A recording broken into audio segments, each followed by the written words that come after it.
Bonjour, je vais vous présenter une sélection de pathologies de l'avant-pied chez le sportif et plus particulièrement chez le coureur. On va s'intéresser au névrome de Morton et au métatarsalgie d'appui qui sont souvent confondus comme pathologie, et puis ensuite à la fracture de fatigue très fréquemment rencontrée. Le névrome de Morton, donc décrit en 1876 par le docteur Thomas Morton, médecin anglais. Il s'agit d'un syndrome canalaire compressif entre les 3e et 4e têtes métatarsiennes et le ligament intermétatarsien par des micro-traumatismes répétés du nerf interdigital à sa bifurcation commissurale. On voit ici une petite vue anatomique de la région, donc le nerf interdigital et ici la bifurcation commissurale qui va être la zone de conflit entre les têtes métatarsiennes. La clinique est donc essentiellement une clinique de douleur de type nerveuse avec des sensations de décharge électrique brutale ou de brûlure prolongée.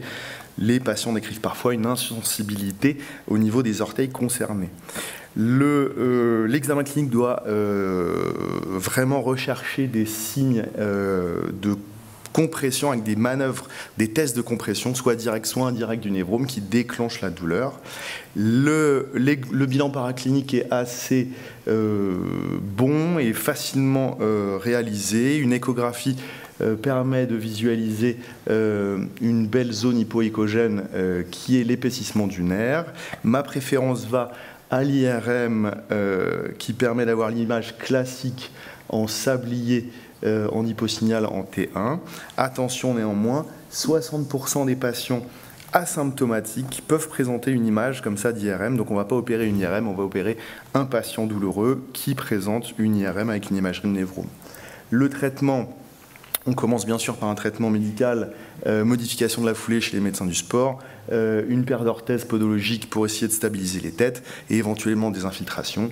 En cas d'échec, on peut réaliser une exérèse complète du nerf que vous voyez ici avec l'épaississement du névrome qui est ici et éventuellement une libération canalaire.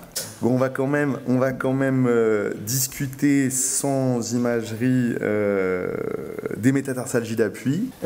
Donc la métatarsalgie d'appui est souvent confondue avec le névrome. Il s'agit plutôt de douleurs à type de cailloux dans la chaussure.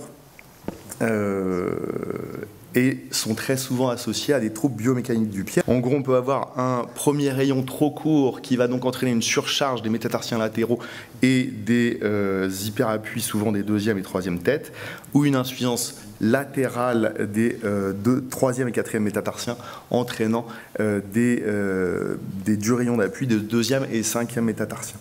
Le traitement va être essentiellement médical pour commencer, avec une modification du chaussage et une paire de semelles orthopédiques. En cas d'échec de ce traitement, on pourra réaliser des ostéotomies de raccourcissement des métatarsiens concernés qui se font maintenant en mini-invasif pour une récupération rapide avec un retour à la course entre le 3e et le 6e mois.